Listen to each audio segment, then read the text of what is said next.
I suppose just to start with, just welcome everybody to today's Housing Hive, obviously the December one, last one of the year. Thanks for everyone taking the time to be with us today. As always, really nice to see some very familiar names and some regular attendees and as part of our community we've managed to build, but also a whole bunch of new people as well today. So we'll go through some introductions, you know, who we are, and obviously run through the topic of today. So hopefully the next 45 minutes or so will be useful for you guys.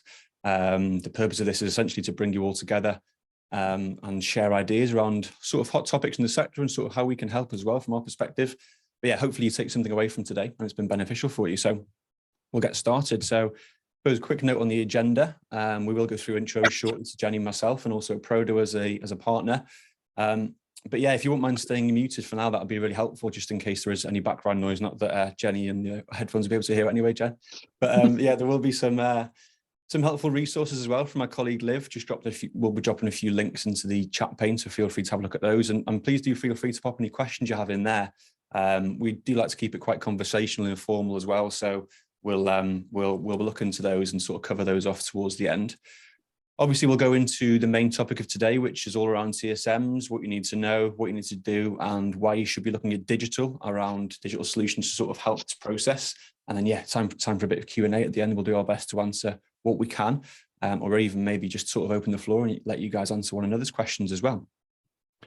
So very quickly, intro to myself. My name's Jacob. I'm head of sales here at Prodo. So my job basically is to connect with, find, consult with housing providers who are looking to transform in some way with digital, with the ultimate aim, of basically aligning Prodo's product and service suite to sort of help alleviate some of those pain points, essentially. Jen, do you want to say a quick hello as well? Yeah, thank you, Jake. Hopefully everyone can hear me. Yeah, I'm Jen. I'm head of client services at Prodo. Work really closely with Jake and our client services team, who are also on the call today, Olivia and Joanne. And yeah, we've got a real clear laser focus on the housing sector. So some of you may be aware that we went through a demerger earlier this year, and the sort of newly reformed Prodo is 100% focused on the social housing space and leveraging that experience of 20 plus years in terms of delivering fantastic digital solutions for our clients that help your businesses, help your customers. And obviously with TSMs coming up, this is another area where we're sort of thinking there might be some neat digital solutions we can look at. So yeah, that's me. Absolutely, thanks for that, Jen. We're also, you may or may not have seen, or hopefully have read a copy of our book Shift, which we published on Channel Shift in the housing space a couple of years ago now. So obviously a hell of a lot's changed. The reason for mentioning that today is that we are creating at the moment the sort of framework around Shift 2.0 and coming up with a better title for it than that as well. So we'll be surveying as many of you as possible to sort of help contribute to that as well. So look out for some information a little bit further along the line on that one. And yeah, also the minds behind Franklin and the Frank app, which are our two self-service SaaS-based digital solutions specifically for social housing customers as well. So that's intros. We do record all of these sessions as well, and we sort of put these all together on our video hub. So if you do need to jump off today, or if you like to sort of review some from the past, there's likelihood is we probably would have covered a topic that you're interested in at some point, having started this Housing Hive back in lockdown 1, which feels like years ago, but also 5 minutes at the same time, strangely. But yeah, feel free to jump into there and have a little look at the information that we've put forward. So on to today's session specifically then, which is tenant satisfaction measures, obviously a really popular topic around the housing sector right now. With this being pretty much sector-wide and the fact there's a potential digital solution to sort of think about here, we wanted to set this one up at the end of this year to bring you all together, help navigate through this initiative potentially together as well. But yeah, clearly a lot of people are thinking about this, and for good reason. Today has overtaken our last sort of Housing Hive registrations record, which was on the cost of living crisis last month. So yeah, it's clearly one that everyone's sort of interested in, has a bit of a focus on in preparation for data capture next year. I should start with that this is obviously being driven by the regulator, so please do ensure that any actions you take around this sort of topic are informed by that official documentation and guidance. We're obviously here to sort of help share ideas and discuss the initiative generally, but any specific action you should be taking from that official documentation information from the regulator. So tenant satisfaction measures, or TSMs, as you'll likely hear them referred to sort of across the board. What are they? Where have they come from? What do you need to do? And what are the things you should start sort of thinking about now? Well, it's basically come off the back of the Social Housing White Paper released in 2020. And within there are certain aspects for the regulator of social housing to carry out themselves, specifically with the aim of generally sort of improving things for social housing residents across the board too. So I suppose one aspect of that within that is the TSMs, the aim being all around enabling customers to see how well their landlord is performing, and to also give the regulator a bit of an understanding of which providers may be performing very well, but also some which may need to sort of improve in certain areas. And for those that fall short, there might be some sort of kind of action required to remedy this over a certain time period. So it's obviously it's clear where there's a lot of focus on this right now. So the purpose of this is essentially to assess satisfaction levels with, I suppose, half direct feedback from customers in 5 sort of core provider responsibilities that we're all really familiar with, and those which we know have a significant sort of direct impact on customers' day-to-day lives as well, covering repairs, building safety, effective complaint handling, respectful and helpful tenant engagement, and also responsible neighbourhood management as well. So the questions in the customer perception feedback, which I'll go into a little bit more after, is fully standardised across the board, with the questions themselves being set by the regulator. So what this enables is essentially direct comparisons between RPs across the country. It could reveal potential areas for improvement, specifically in individual organisations, but also with it being set fully across the board, it could possibly reveal some sector-wide trends as well, and maybe some things to think about as an industry generally. But with the overarching purpose overall being driving improvement in service delivery for everybody, hopefully improving the experience or the lives of social housing residents. But there is 2 sort of key aspects, I suppose, to think about with this, not just the perception survey. It's also informed by a provider reporting aspect as well, which is more driven from data from the organisation specifically around performance reports and things. So blending the 2 of these gives a really sort of firm and informed overview of performance as a whole, to potentially identify areas for improvement and, I guess, praise positive performance too, and sort of reveal those nice case studies and those nice stories to tell, which I think off the back of some research we've done with a few of our clients lately, customers are really interested in hearing about that themselves as well, in terms of good news stories and what's working quite well across the sector, some positivity too. But yeah, I suppose the first aspect, we kind of touched upon this already, but the first one is that perception survey. So it's customer driven. It's direct research into customer satisfaction from the customers themselves in those core areas that we mentioned earlier. So you guys as the providers are responsible for collecting the data, and you must ensure to ask the questions set by the regulator. There is an option to include some of your own questions in addition to that if you choose to. I suppose there's a bit of a trade-off there around sort of giving possibly people too much to fill in, but also it's a great chance to gain a little bit more feedback if you need to. You're also in control of the collection method too, which we'll come on to shortly. We have put a slide at the end of this when we share this afterwards with some handy links on, including things like reference to the questions required from the regulator, a bit more of a sort of like an easy to understand thing, which I personally found quite useful as well. So we'll share that with you afterwards. But yeah, the second aspect, which we've kind of mentioned, is the provider reporting. So rather than being customer driven, this is driven by the organization's management reporting functions from a performance basis in terms of statistics.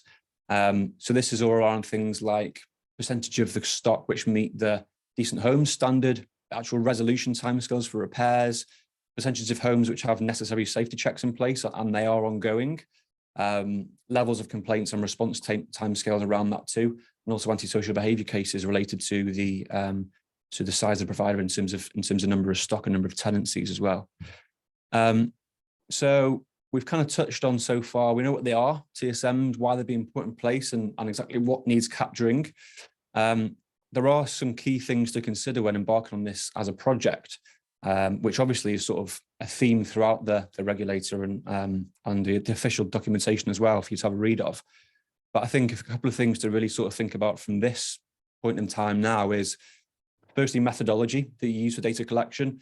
This is in the hands of you guys as the providers, but keep in mind that you should have reasoning to choose the route that you take.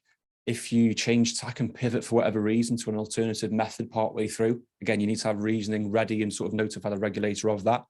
You need to make sure that you're always referencing back to the initial official requirements when designing that survey methodology as well. And if you do need to sort of change that, again, refer back to those official requirements and documentation. from a sample size point of view, you'll need to calculate exactly what's required of you guys as an organization in terms of the size of the data you need to capture. It may be that you need to canvass more customers if you're a large organization potentially, but however that sample ends up being calculated, if it's not the entire customer base, it needs to really be a truly representation of the customer base as a whole. So for example, if you have 30% of your customers in supported living, for instance, then 30% of the survey data that you capture and submit should be from supported living residents. So it needs to sort of represent that nicely across the board. And obviously it goes without saying really, but make sure that you're keeping in mind data protection regulations sort of throughout the data capture and throughout the data manipulation and whatever you go on to use it for as well, generally. So I suppose another sort of crucial part of considerations is sort of timescales around this as well. So it's really important. So from the 1st of April next year, which will be here before we know it, providers must begin surveying the process and collating the management information. So you really need to be working towards being ready for that date now, if you haven't started already, with the first report being due the summer after, so summer 2024, and the reports made publicly available from autumn 24, if that's a requirement for you as a, depending upon the size of your organization, which I suppose leads into who does this apply to. So we have representatives from you guys, from housing associations of all sizes with us today. So you might be wondering, if you're not sort of partway through this process already, how much of this applies to your organization as well. So the TSMs basically apply to all RPs across the country, with some measures actually applying to shared ownership side of things as well. But there are a couple of sort of slight nuances. And again, refer back to the documentation to sort of check this fully. But landlords with 1,000 homes or more will have to run the survey every single year and publish the results to the regulator. Landlords with fewer than 1,000 homes will have the option of running it every year or every 2 years, and that doesn't necessarily have to be submitted through to the regulator. So there are, I suppose, it is fully across the board with a few nuances around methodology, appropriate to your sort of data set, I suppose. The timescales around sort of submitting it through, whether it be yearly or biannually, depending upon the size of organization as well. So I suppose what happens next from here, what's the plan? Where do you start, and how's this going to sort of play out for you, I suppose? So I guess the most appropriate place to start is a term which we hear a lot about in the housing space, and due to the typical size of data sets and associations, usually in various systems, some of them legacy and also varying accuracy of data, that term is data segmentation. So in order to successfully run the project in line with the requirements from the regulator, that data really needs to be ready. So if you haven't already done so, a lot of you may have done, some of you may not have. I suppose it starts with segmenting that data appropriately as best you can into groups, and maybe even before that, if you need to, some sort of data cleanse exercise as well. But yeah, assess those groups in terms of, the most relevant channels which will be suitable to approach them with. Think about sort of preferred communication channels. So if you have a remit of your customer base, possibly without email addresses saved in your database, you're going to either need to quickly get hold of those addresses or find an alternative channel to reach them. For instance, you might have certain customers who engage really well digitally. You may have some who simply won't and engage really nicely over the phone. So it needs to be segmented in a way that you can sort of apportion the outreach in a most appropriate manner for your sort of customer base. And that will vary from organization to organization as well. But yeah, once that data is ready, channels are chosen, there's a sort of clear strategy and methodology in place in line with those requirements. That data collection piece needs to sort of start very soon after, ready for 1st of April next year, basically. So we all know that customer contact teams and customer support in housing generally are already really stretched, with something we hear all the time. So adding this project as another sort of protocol for them to ask to get hold of customer feedback may be a bit of a tall ask in some scenarios. There's so much sort of reactive support going on already, certainly coming into the Christmas period as well, and sort of winter generally, which is why, one of the reasons why we sort of set this up, because digital data capture can really sort of help with that. It's great for customers who are suited to it. It's definitely something worth thinking about generally. It will enable standardized data entry. It's really easy to capture data itself through digital means. I think scalable being a really good point here as well. So again, if you have a group of suitable customers who you can hit with a mail shot and some kind of incentive maybe to participate, then this is extremely quick to do. It can be scaled up or down depending on success rate. So if it's, if the outreach got a certain level of success, you might want to sort of go away, change the sort of messaging and try again. Doing that digitally is a lot easier than sort of a telephone campaign with thousands and thousands of people. The information captured will be centrally stored, and then I suppose manipulating that data digitally to inform those insights and produce the reports that you need to. Having that all captured in that central location first gives you a little bit of a head start, I suppose, in terms of being able to do that after the fact of the data collection.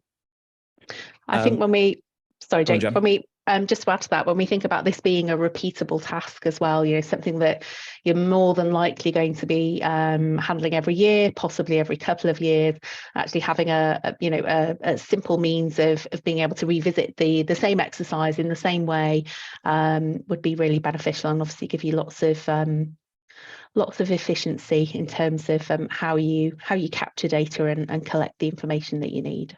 Yeah, exactly that.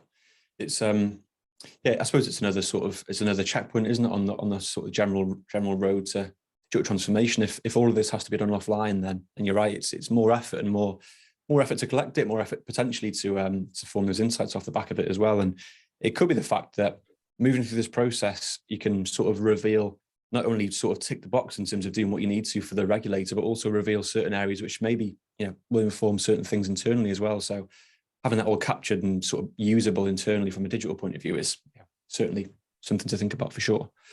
But yeah, with this digital data capture being, I suppose, a recommended sort of potential route to think about, and us being a digital agency working very heavily in the housing space or specialising in it, there is something which we can help you out with here. So we've created essentially a secure digital-based data capture platform, which you can use, and we can also host it for you as well. So think about sort of sending the link to customers to fill it in themselves, or even if you are carrying out sort of telephone campaigns, either from an internal point of view or using a third party, they could use it too. So when asking the questions over the phone or interviewing people, they can sort of populate it in one central location. Everything is captured in that one sort of central source of truth. Going back to that point again, you can obviously add your company branding, so it's appropriate to and looks like it's your solution, obviously, and a specific domain name to sort of match. But yeah, I suppose going back to Jenny's point, the best part of this is the questionnaire itself is editable. So if you did want to add in your own questions, which is optional, you could do. Or when you finish the data collection for this particular initiative, you wanted to reuse this for something else, you could do that too. Or again, going back to the fact that this potentially is annually for a lot of you as well, so using it next year too. There is a reporting sort of chart section within the CMS which we use, which shows bar charts, columns, donuts to help you sort of inform those insights that you need.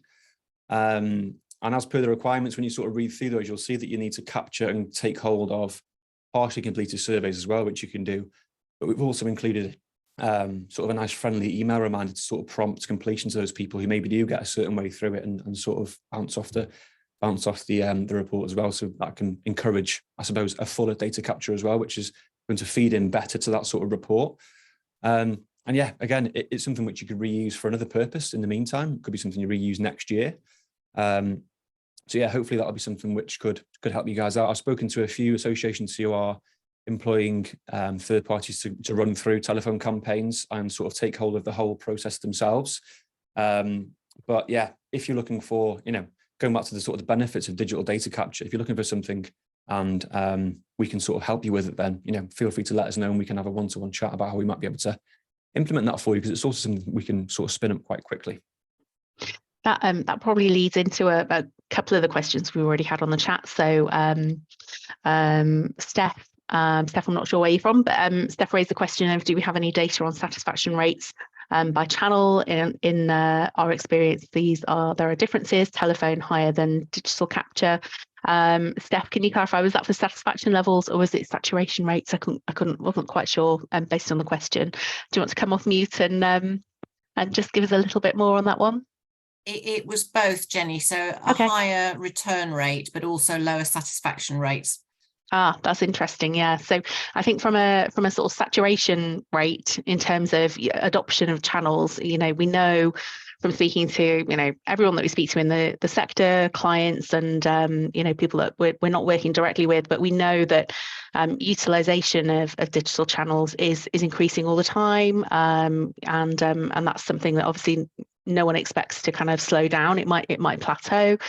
We also know that obviously there are cohorts of customers that can't and won't engage digitally. There may be barriers to digital inclusion that need to be overcome. The principle of what we're talking about here could be used by customers directly, but could also be used by staff members to input on behalf of customers in terms of responses. Or equally, you know, if you were outsourcing the research a piece of work, that this platform could be used to input the findings directly through a partner as well. So yeah, I think it would be interesting to open up that question about satisfaction level to the floor, really, just in terms of that view of a potential dip in customer satisfaction via digital capture. I think we had, let me see, Jess Quirk also reflected the same, sort of seeing a reduction in scores where you've moved to automated calls away from person-to-person calls. So Jess, do you want to come off mute and tell us a little bit more about that? Yeah, simply that, really. We've done monthly satisfaction surveys for a long time via the phone.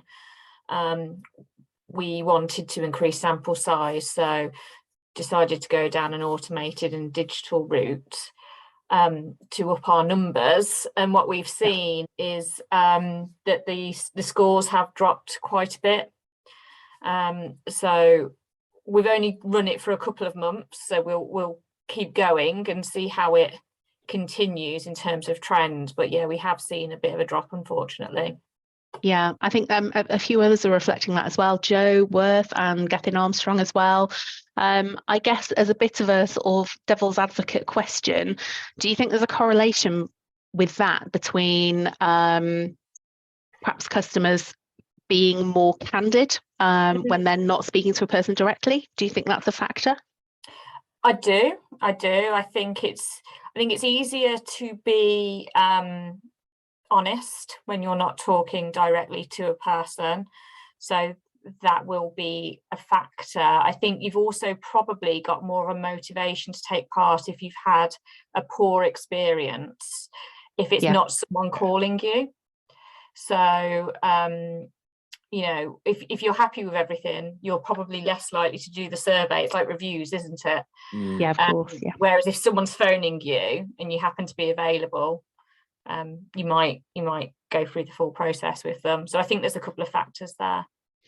Yeah, I think just as an added layer to that, so Becky Gagan has reflected that actually there's potentially a seasonal variation. Gethin also referenced that as well. So generally seeing kind of more positive responses from people in the summer months as compared to the colder months. We also had a question about GDPR. If I just scroll back, so Joe mentioned that you'd had a complaint from a tenant who does not want to do surveys, and in your investigation regards surveying, it would appear that tenants have to opt in to take part in surveys rather than choosing to opt out. Is this correct? Joe, is that in connection directly with the TSMs, or kind of surveying more as a general principle? I'm not too sure, because it was picked up by the our GDPR person today, and okay. he looked through. It seems that any kind of surveys, they have to kind of opt in and say they want to take part of it rather than have to opt out, which is correct. Then that's a massive problem, because I think exactly way. So I kind of said to the guy that I was on the call today, and that I would see if that is actually correct. So we conduct our survey, so it's kind of so it's kind of related to that, really. Yeah, I think that's one that we would also want to take away and just firm up to be really crystal clear on that. Jake, unless you have a perspective on the GDPR point. I would have thought, with it being satisfaction surveys rather than for I suppose, rather than the outcome of the survey itself and data capture being for some sort of marketing or comms-based purpose, with it being a regulatory thing and linked to service delivery, I would have thought it would be okay. But yeah, I think it would be something we'd sort of take away and sort of double check as well, with it being GDPR based. But I suppose I think certainly. Jeff. Oh, sorry, Jake. I was just going to say, I agree. I think it should fall under that category of legitimate interest, because it's a regulatory requirement of you as a landlord to be able to survey your customers in this way. But it's something that we'll take away and get some certainty on and report back. Yeah, because the guy said, oh, it's marketing. And I was thinking, well, is it really marketing when we're kind of doing it as part of TSMs and we feed that information back to the regulator and stuff? So yeah, that'd be interesting. Thank you.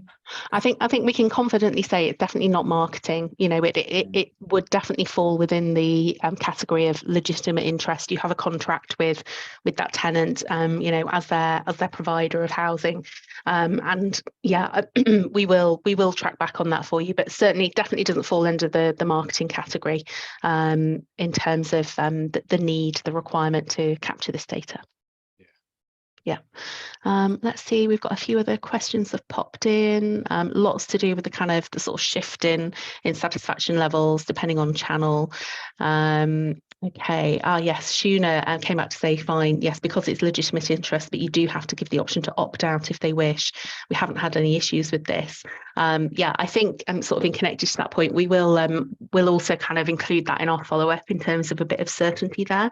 I think also the sort of the watch out is, about getting to that required sample size. So making sure that actually if you are if you need to give people the option to opt out, then actually you don't put at risk I guess it's a double-edged sword, isn't it? There is some risk there in terms of making sure you get to the right kind of sample size for your organisation. Yeah, I was just scrolling back through those comments and I know we've kind of covered this a little bit already, but the general sort of satisfaction potentially being a little bit more negative from a digital point of view comment, and possibly more positive from a telephone perspective. I know there's a little bit of a chat still going on about that. I suppose it's a bit of a balance, that, isn't it? Because in an ideal scenario, you want to find out from customers their honest opinion, and if that and from an organizational point of view, you want that to be as positive as possible, to say that you're performing nicely and there's not necessarily anything really wrong or something amiss.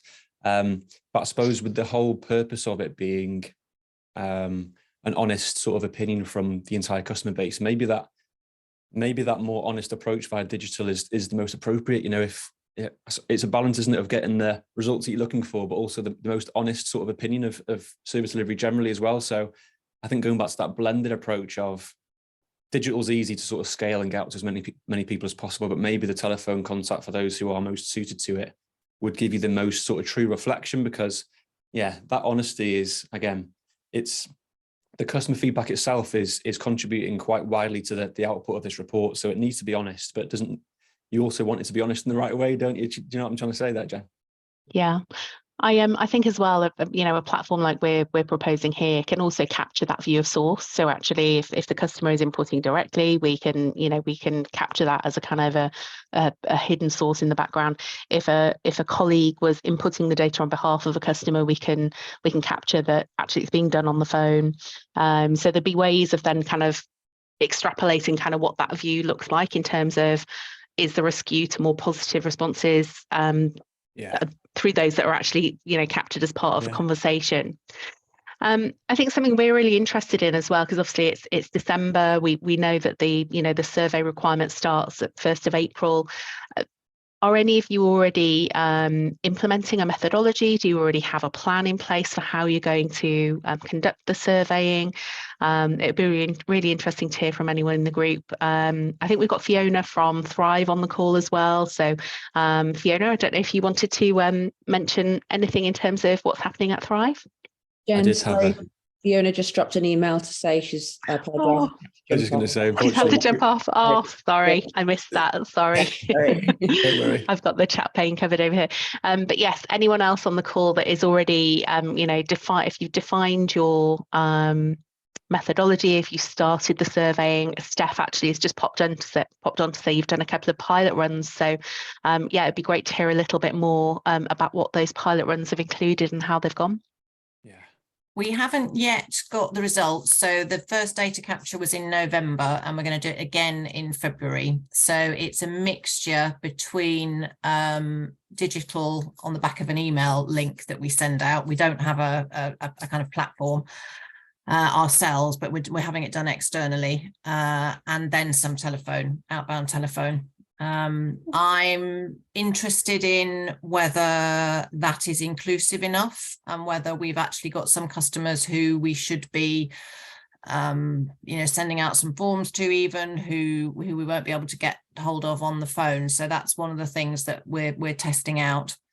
We may try a slightly different methodology in February just to see whether a mix gives anything different. But, as someone else has said, seasonal factors might come in. So, we may be asking an impossible research question. But then hopefully we'll have ironed out any practical issues by doing it so that we'll be ready to get going in earnest in April. What was the, you said you trial both there, Steph, in terms of telephone, but also digital routes. What was the success rate like in terms of responsiveness from customers to get involved? I don't get the results till next week. Oh, I'm sorry, afraid. you did say. Got you. That'd be an interesting one to see. They won't ahead of sort of planning ahead for April, I suppose. Yes. Yeah, definitely. Okay. Yeah. Anyone else in the group already sort of conducting some pilots or trial runs ready for next year?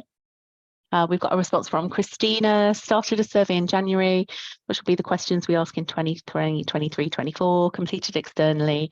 Christina, do you want to come off mute and tell us a little bit more about the work you've been doing? Yeah, so we have a research partner that has done our star surveys in the past. And so because there's a lot of questions in there that we've not asked before, we wanted to complete one before the financial year starts so that we have an idea of where we'll sit, and because whilst we might know repair satisfaction overall, the others are a little bit of an unknown for us. So we want to kind of get that done in Jan so we know where we're going and where we can focus on and what areas. Yeah, that's it really. Great. Was that for either of you, Steph or Christina? We touched upon that first step earlier, which is something we hear quite a lot about in terms of data. Health, I suppose, and also segmenting it. Did you have to do that exercise first at all? Was that already in place, just out of interest? Kind of already done it. So was it? Yeah. Yeah, we've got some data quality issues, and I suspect some more will emerge through this exercise. So we'll be targeting the cleanup then as a result. When it came to making them reflective of our tenure, I looked at our last survey in July and we were incredibly fortunate. So if we're looking at making them reflective of ethnicity, we were 50-50 and 50-50, so we were quite happy with that. Oh, that was sheer luck, but was it really? Yeah, so quite happy, and if they continue doing it the same way, so optimistic we'll be all right with that. Isn't it great when something like that works out just nicely? Good stuff. We also had a comment from CJ at CHP, currently running separate psychographic profiling work, working with 3 other HAs, TSMs included in the survey. That's really interesting. So tell us a little bit more about the approach there and how you arrived at that methodology in particular. So this is something that we initiated in discussion just before the finals or TSMs were announced, and we're working with Grand Union, who actually done quite a detailed bit of segmentation and psychographic profiling work on their customers. And we've done a little bit of segmentation in the past, but nothing in great depth. So we thought this would be a good opportunity to work with other HAs that they're also introducing the same methodology to, and thereby kind of sharing the commercials and slightly lower impact for each one. And what that's going to give us is very good qualitative and quantitative analysis on what our customers feel in terms of both the perception type of questions that the TSMs are going to address, but also other areas that we feel are also important for us to get a bit more in-depth insights on. Now, I haven't got the full range of questions to hand. They're kind of Grand Union intellectual property, but we're running this to be able to do the profiling work as well as get the TSM insights, so that we can start baselining our own performance and, of course, making changes where we need to in our processes. That's great. Thank you for sharing that, CJ. Yeah, is anyone else taking a similar approach in terms of sort of layering in that psychographic and segmentation profiling work? That's an interesting one. Yeah. Very interesting. I think the point CJ made about leveraging some efficiency by working at scale is it sort of ties in really nicely to kind of our thoughts around this as well, having something that is sort of quick and easy and efficient to spin up for organizations, and actually that the sort of the work is done to kind of sort of get all the question sets in there for the perception survey, and that actually that could be rolled out to organizations at relatively low cost and relatively quickly in readiness for April. That's certainly something that we thought might be beneficial for the sector. Is anyone out there? We heard from lots of people that have had pilots and trial runs, they've got their methodology set up. Anyone still kind of very much at the sort of start of their planning stage? Anyone still sort of unsure of what approach they're going to be taking next year? Good question, Jen. Feel free to come off mute if you wanted to chip in at all. No. Oh, hang on. We've got a note from Wendy. If different providers are accessing customers via different channels, we are potentially seeing different levels of satisfaction due to the channel itself. Is anyone looking at how benchmarking and landlord comparisons are going to be valid? Also, how do providers with a high level of supported housing compare to those which are predominantly general needs? That's a really good question, or set of questions actually, Wendy. It's that as much as the TSMs are a sort of great leveler in that everyone's being asked the same questions, but potentially through different methods, but obviously those questions are also going to different groups of customers. So yeah, that's a really interesting perspective actually, because that in itself has the potential to skew the results that you see, and actually that profiling or understanding the customer composition, the channel breakdown in terms of how the information is captured, I think will probably be really, really key in terms of how you reflect those results back, and actually being able to generate some insight back. So it's not purely about the numbers themselves, is it? It's about how do you compile the channel, the customer profile and the response together to generate the insights to reflect back to the regulator as well. It's it's an interesting one, because I think the methodology and method to capture in terms of channels and things needs to be sort of submitted as part of the report with reasoning behind it as well. So I suppose that could be a bit of a core theme around that as well. If it is a great point, because otherwise without that, then yeah, the results could, like you put it, Jen, just sort of looking at it side by side with two fairly different organizations in terms of the types of customers that they service could be not fully representative without sort of considering those two aspects as well. So I suppose it all comes down to how you compile that and put it into the report, like you say, Jen. Yeah. Great. I think Jackie's just hopped on to kind of say exactly that. Oh yeah. Yeah, that methodology, the process has to form part of what's reported back as well. Okay. Joe actually has just commented that actually it would have been good to have seen more defined guidance from the regulator in terms of the methodology, rather than leaving it up to HAs to define their own approach. And I think that's really interesting. I guess there are some benefits to being given the freedom to choose how you tackle this, but also it has the potential to create lots of variation in terms of the approach and the kind of responses you get, but also from an internal team effort, whether it's your comms team, whether it's your BI team, whether it's different teams handling the work, it has the potential to create a fair bit of inefficiency, I guess, when we look at the sector as a whole. Anyone else have any perspectives on that at all? I remember when we were doing a little bit of reading around ahead of this session, and when we were sort of designing that solution as well, there is a article from CIH, which we've sort of linked at the end, and they raised the same concern that you just sort of posted there, Joe, around potentially sort of lacking in that sort of definition approach of maybe leaving too much open for sort of interpretation of how the data should be captured potentially. I'm not sure how they got on with sort of discussing it with the regulator on that one, but it's something that they publicised that they're concerns about too. Yeah. Okay, great.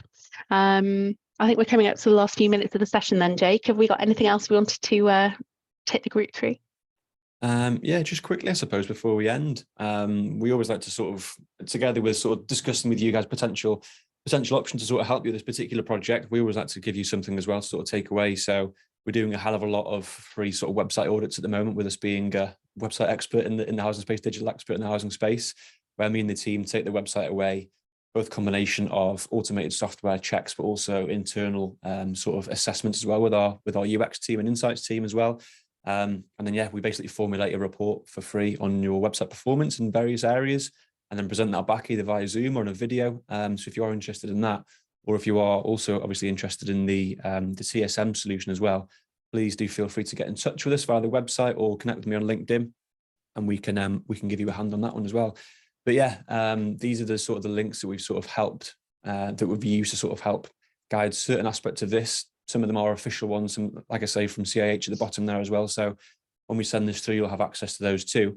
But yeah, if there's any further questions on this, do feel free to get in touch with us. But other than that, it's I think we've probably come to the end. So I want to thank you all again for your time, taking the time to speak with us and join us today, and for the great participation from all you guys who helped out with us in the comments and coming off mute and sort of talking as well. It's really enjoyable when people do that, and it sort of almost, I suppose, feels more like a community again when we do that as well. Hopefully we can do these in person at some point soon too. But this is the last one of the year. So the next one is 26th of January. And from that date, we'll be doing the last Thursday of every single month throughout the year. So 12 to do next year.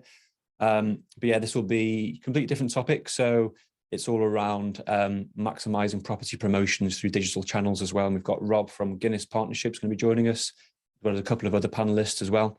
So yeah, end of January, hopefully we'll see some of you on there.